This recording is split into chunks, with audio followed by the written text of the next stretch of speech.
Hello everyone, it's Richard Lewis here again with another video. Today I'm going to be talking about a recent esports announcement, one that has huge ramifications for the industry, but not in the way that a lot of people are thinking. I'm going to be talking about ESL announcing that they're going to be broadcasting the ESL Pro League, their sort of premier CS online league, via Facebook.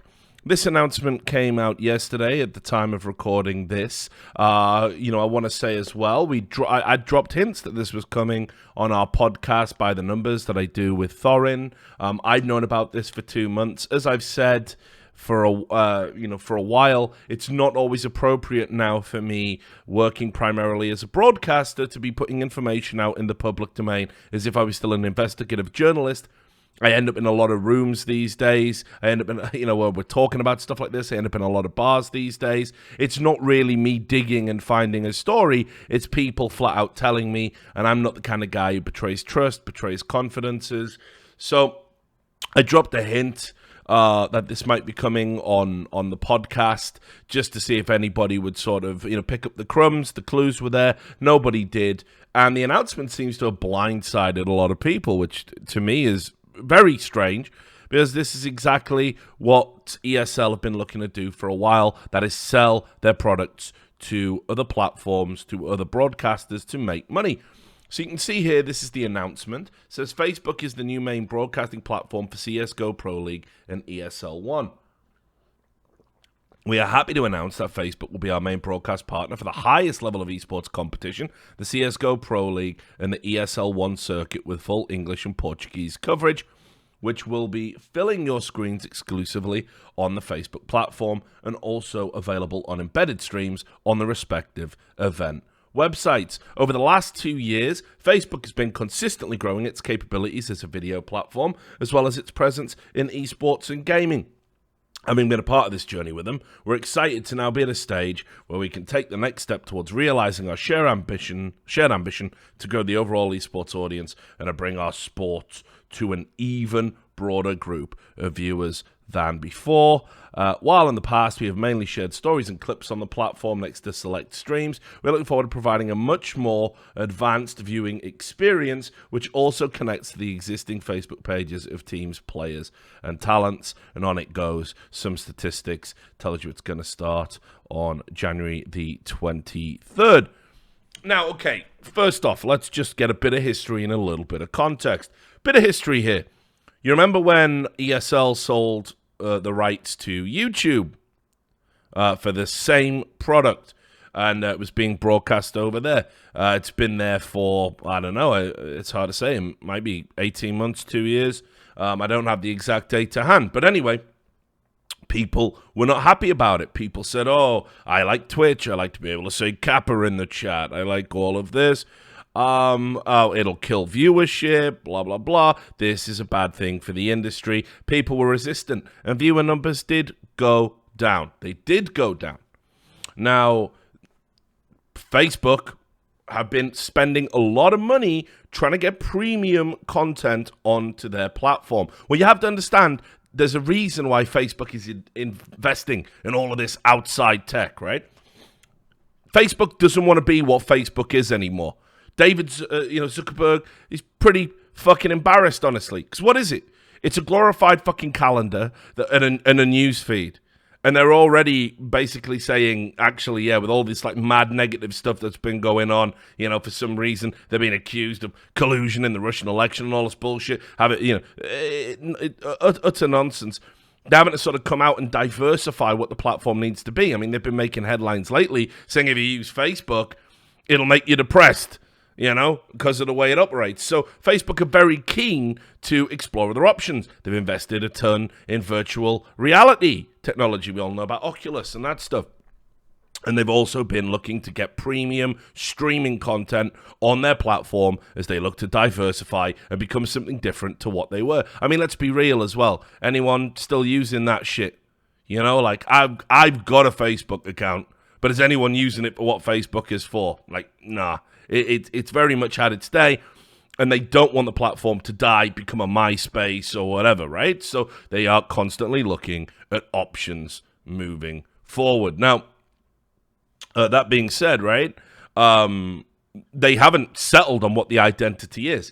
Facebook have been poking around the edges for esports and asking about potential ins, started with clips and everything else for a while. And this is a huge step forward for them. This is a commitment that shows that they understand that esports isn't a fad. It isn't going away. It's the real deal. Now, Facebook have got fucking loads of money to spend. Loads. And this is good that we're going to get some of it coming to our industry. So I was very surprised to see people going absolute. Well, I shouldn't be surprised, honestly, because everybody's so resistant to change and nobody looks at the big picture. And I'm going to try and contextualize that big picture. Now, all platforms are doing this, by the way. All platforms. Twitter has started streaming, football matches, NFL matches. Now, if you wouldn't ordinarily think of Twitter as, well, I'm going to watch this, but you can. You can watch a broadcast through Twitter because people realize for the social media experience, there's got to be more encompassing. There's got to be more, to it. It can't just be, here's what I ate for breakfast with a with a photograph of it. It can't be that. Right, there's an untapped potential, and Twitter has failed as a platform to make money. Facebook, as I said, all these problems, negative press. It's changing, it's evolving. So, anyway, let's see what this means for esports. So, for the longest period of time, one of the big issues about content creation tournament organizers have, and by content creation I mean even leagues. A league, a competition with a broadcast is still content creation. You might not think about it in those terms, but that's what it is. They run a league to generate the games, to broadcast, to get the viewers, to grow a community, to be able to sell those numbers to advertisers, to create a sustained business. Now, Twitch has had a monopoly in the space, and we got to call it that. It is all but a monopoly. How many streaming platforms have come and gone trying to battle with Twitch? Originally, it was owned 3D. Whatever you want to say it. They fell by the wayside, offering too much money to League of Legends teams that in the end they couldn't pay out. Azubu came, an absolute clusterfuck, failed twice before being absorbed into Smashcast, which was made up from the remnants of another failed streaming platform, Hitbox TV. All of these things have had huge problems. Nothing has come close to touching what Twitch achieved. And the fact that Twitch is owned by Amazon now, bought out by this huge company, just shows, right? Like, at the end of the day, they got there first. They got to the promised land. Amazon know what they're doing. They identified an opportunity. If you come along now and you're trying to get market share, it's incredibly hard. So thankfully, the only people that are trying, it's not the Azubus anymore with people you've never heard of and dubious financial criminals attached to the product. It's actual big corporations who know now, shit, we got to get into this esports space. Well, hallelujah that they've recognized that. I want, money like that to come into the esports space. I don't always like whose hands it ends up in, but more money into esports means more opportunities for good people to do good things. So, YouTube have obviously spent it, and my understanding from talking to sources was, at the end of the ESL Pro League, YouTube were pretty happy, but ESL said, look, we're gonna put it out there, and we're in talks with other platforms to bid for the rights. Now, what people don't realize is, because Twitch have this monopoly, it's very rare that they're going to pay what is considered by the tournament organizers, not just market value, but ultimately what they need to factor in for a profit. You see, a tournament organizer stream doesn't run like, Mr. Streamer's stream, does it? He doesn't. They don't take donations. They don't take subscribers. Sometimes they do, but it's a very small revenue stream. It doesn't come close. Having a sub so you can see VODs behind a paywall. It's a very small chunk of change compared to the expense of running a tournament, having to pay for broadcasters to be in, having to pay for admins to be in, flying teams in for finals, So what more and more has been happening is, when people run these leagues, they have got to sell the rights to the league on Twitch or a platform to make money back. And if they don't do this, we're going to lose online Counter-Strike. We're going to lose online leagues. Now, listen, I think there's probably a lot of online Counter-Strike, perhaps a bit too much. I'd like to see something a bit more, exciting, but I'd hate it if all online Counter-Strike went away, because what the fuck are we watching between events? And certainly, I think lesser leagues, like the Mountain Dew League and things like that, as a proof of concept, we probably need more of those to support grassroots Counter-Strike and grassroots esports in general. So, all of this being said, Twitch, you might have seen recently they had an announcement where they paid a $90 million deal to broadcast the Overwatch League, which came in announced incredibly late. This was due to Blizzard basically trying to strong-arm them, and Blizzard owned their own platform through MLG. They were using that as a bargaining tactic, saying, look, we've proven we showed our preseason on this. It's ready to go. We will do it. If you don't pay, you don't get in on this. So Twitch were like, fuck it, we'll throw some money at it. Not everybody has their own streaming platform. Not everybody has that luxury. So if you're an ESL and you're running this league and you want Twitch to buy the rights, and Twitch are like, well, look, we don't think it's worth all that much. And they can play hardball because they know you don't have an option. Where do you go? So people have really looked at things that aren't that important and shouldn't be important to the average viewer. And we'll get into that. I'm going to show you the subsequent Reddit thread. But I think the first thing that's got to be said here, the average fan has been complaining about the Twitch monopoly for like how long? How long have they been complaining about that? How do you think the Twitch monopoly gets broken?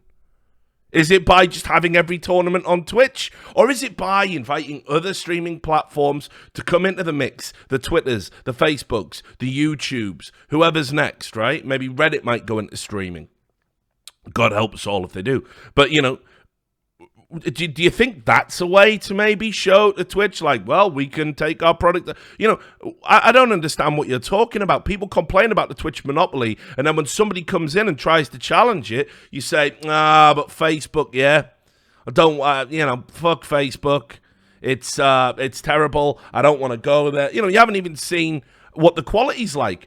One of the points that I've got to make as well, just before we take a look at some of these comments and some of the arguments being made, is, remember when people were like going, oh, the YouTube technology's terrible? Actually, in a lot of ways, especially for a game like Counter-Strike, there were some benefits to watching on YouTube that Twitch didn't have. And Twitch know this. So first of all, syncing up a YouTube stream is easier because you can rewind, so you can watch it with your friends easier. And indeed, the rewind technology is brilliant. Wish Twitch had that. If I just turn away and miss a fucking amazing shot, I have to wait for the broadcaster to show a replay. Maybe the broadcaster doesn't have that capability and doesn't show a replay, so maybe I don't get to see it. Maybe I've got to hope somebody clipped it using fucking Oddshot or Plays TV. This or YouTube, click. I can just go back and fucking it's instant. I can go right back if I'm late from work and I come back and I miss the start of the game. I can rewind. Now, also as well, I thought overall, I've never had any problem. I've always had super fast internet. But I have heard a lot of people complain about stuttering on higher qualities on Twitch, and that they haven't had that through YouTube. Now, I have got no frame of reference if that's true, if that's completely subjective, or if that's an actual data point worth investigating. But certainly, I've seen that stated multiple times. Now, yes, you don't get the Twitch chat experience with the kappas and this and the shorthand, but YouTube has a perfectly functional chat experience. And actually, as well, if you alt-tab away, you don't miss the chat. It plays catch-up when you come back to it. Now, I don't know if that's a feature or a bug, but whatever, So there are some good points to YouTube from a tech perspective and from a viewing experience perspective that nobody wanted to sort of bang the drum about when it first came out, because everyone was just sad that they couldn't spam Kappa or whatever. It's ridiculous that people are setting the bar that low for what constitutes a good viewing experience. So that's definitely something that blew my mind. Here's the other thing,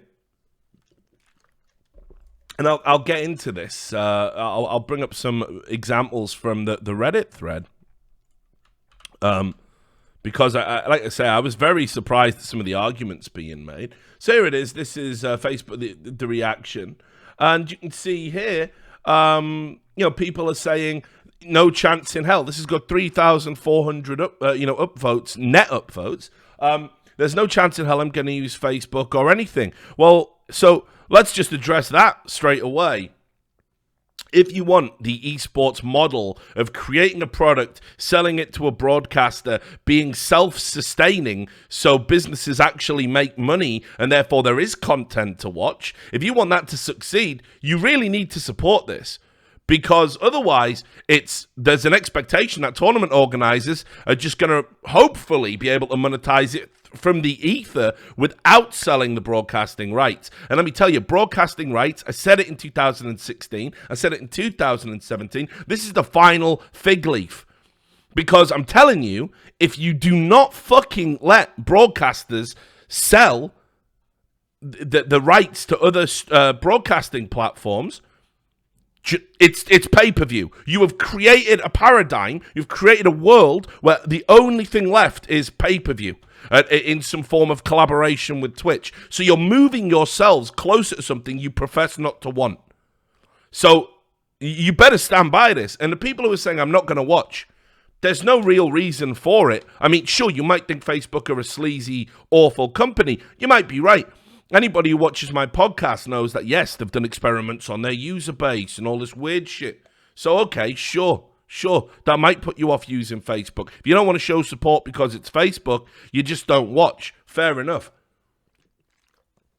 Your right to a consumer boycott is certainly, yours to exercise.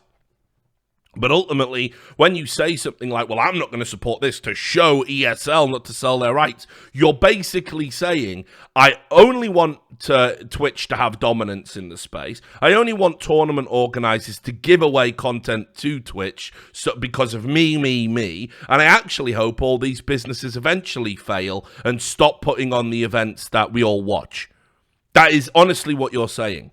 So have a word with yourself. Because I don't think you really mean that.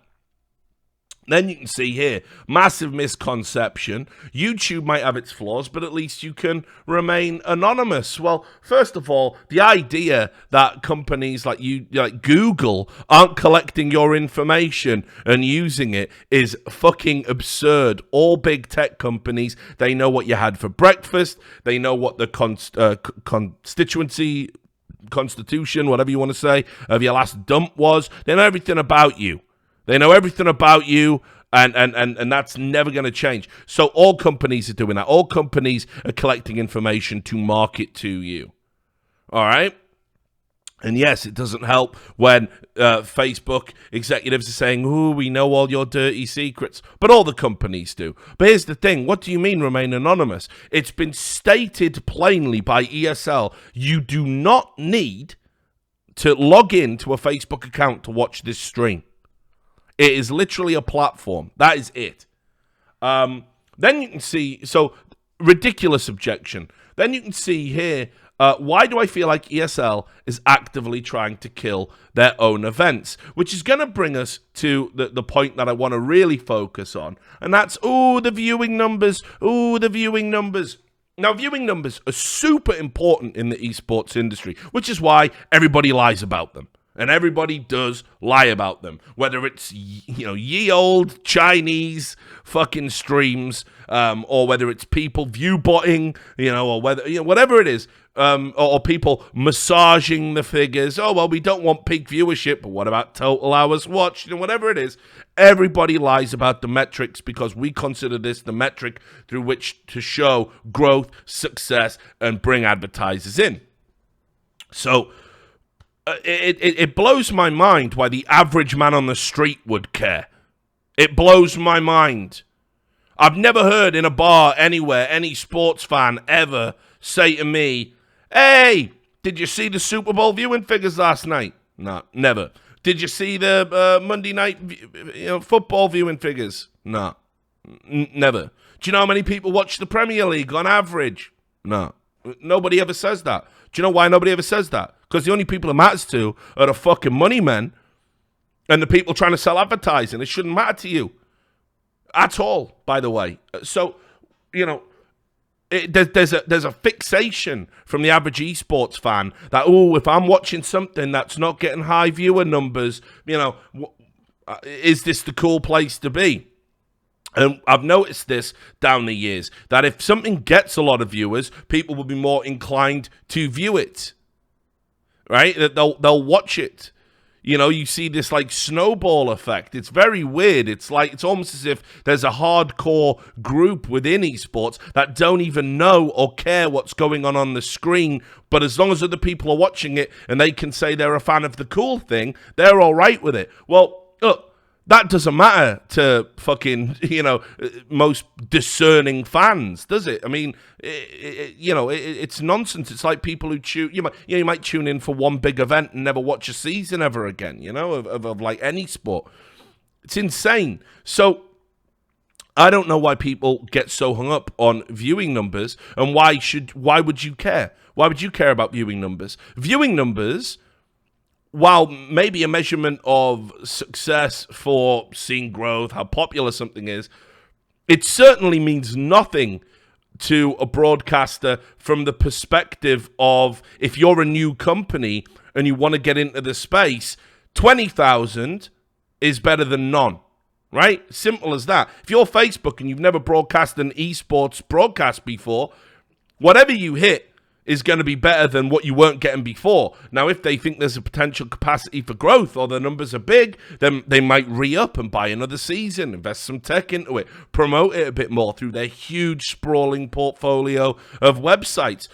It shouldn't matter one lick to you. It shouldn't matter to you at all. At the end of the day, you're going to look at the big events, things like majors and stuff, and you're going to see growth at every event in terms of the sheer volume of people who are watching, because more esports casuals will come and watch those events. If you're a hardcore, a lot of hardcore people I know in the scene barely have time to watch online Counter-Strike these days, because there's so much of it and there's events in between, everyone's moving around. The reality is, if you want to watch this league, this is where you got to go. If you don't want to go there and don't want to watch the league, fine. But then to create this self-fulfilling prophecy where you go, the viewer numbers are shit, though. Well, yeah, they're shit because you're saying you're not going to watch it because the viewer numbers are low. The viewer numbers just shouldn't matter to you at all, really. It's a talking point. It's something to discuss. But it's 2 minutes. It's ephemeral. This is more for industry professionals. It's not for the average fan. It just shouldn't matter at all. The big question is, do you like the game? Are you enjoying the game? Is the viewing experience good on the platform, etc., etc.? That's what matters, right? But people get really hung up on it in esports. And I don't understand how this would kill ESL events. This is actually going to give life to ESL. This is going to create a new revenue stream, a new relationship with a huge business. This is a very good thing for them. You can see here, people don't seem to understand why they're doing this. It's pretty obvious. It's money. And then there's even people in this discussion saying ESL is cashing out. They're not cashing out.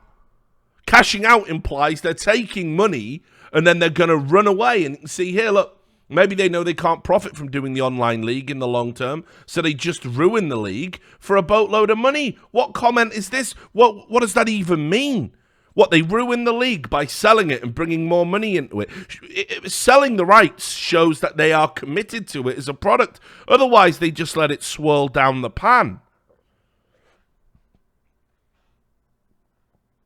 And then you can see, legitimately out to check, it was April 1st. That is actually absurd. Why is it absurd to want to make millions of dollars from something that ultimately is on the threshold as to whether it's going to make you any profit at all? Why? The whole point of building something like this up, building a product, is to sell it to a broadcaster. This is how it works in mainstream sports, by the way. Have you ever noticed how, you see these announcements where it's like, this is where you can watch the Champions League in football. This is where you're going to be able to see Monday Night Football. People are all bidding for rights to the games. BBC have signed a deal to have match of the day. Have you ever noticed why these announcements are happening? It's because sport is a product now. Now, that's a separate debate about whether or not you think it should be. But it's a product now, and that product, to make money, which has holistic benefits for everybody that's involved, not just the tournament organizer. If money comes in, it does trickle down for everybody involved in the league. It creates jobs, everything else. I shouldn't have to explain that. But that's why the sports events get sold. That's why leagues get sold. That's why broadcasting rights are sold. It's the huge revenue stream for every sport. So it's not absurd, is it? It's how every other sport in the world works. What's absurd is the way we've been doing it in esports, which is tournament organizer gets a fucking big old bunch of money, throws it into a pit, says, well, I hope the sponsors can cover everything, and then we wonder why there's no prize money coming out. We wonder why there's delays. By the way, I don't forgive that behavior. I dedicated my entire career to exposing that shit and chasing people's money up. But if you want to know the reasons as to how this shit happens and gets out of control, it's because we don't have the traditional sports revenue streams. So this was a mind-blowing reaction. And I got to go in for the major, so I can't harp on too much more about it. But look, here's the bottom line, all right? Tournament organizers need to be able to sell their broadcasting rights to their product. If you do not allow them to do that and do not support them in doing that, and threaten to boycott it every time they do it, the next option is pay-per-view, which I'm told reliably you don't want. So if that's the case, and you don't want pay-per-view, and you don't want this, you are actively saying now that for the expense of running a league, you shouldn't make any money. It's gibberish, guys. You got to pick and choose your battles here. And the third point, we have got to start assessing whether or not we want Twitch to just be the only show in town. Because I'm telling you, as we move forward, that's going to become less and less desirable, having one huge company with all of this power. We've said it for years, somebody's got to come and challenge it. And every time a new challenge enters the game, you go, oh, don't like the look of him, fuck that noise. So, seriously, we have got to start being a bit more sensible about our criticism and our critique. And honestly, fuck your viewing numbers. It doesn't affect you. Shut the fuck up. Watch the games or don't watch the games. That's it, right? Like, at the end of the day, YouTube viewing numbers were cut in half, right? We all know it. We all saw it. But that doesn't mean the fans have disappeared, does it? It doesn't mean the CS enthusiasts have disappeared. It just means they're not watching those games at that time on that platform. That is it, right? And if anything, the YouTube numbers show what percentage of the actual viewing numbers are the hardcore audience that will go and seek out these games. And maybe having a better understanding of that metric gives us a more robust idea of just how marketable esports actually is. So I see a lot of benefits coming from this. I'm sure the Facebook platform's going to be good. If it ain't, I'll be there to criticize it. But criticizing ESL for trying to sell their broadcasting rights to a company is fucking stupid. Anyway, those are my thoughts. Look forward to this one. I think we'll be seeing a lot of these. But you can tell me what you think below. See you on the next video.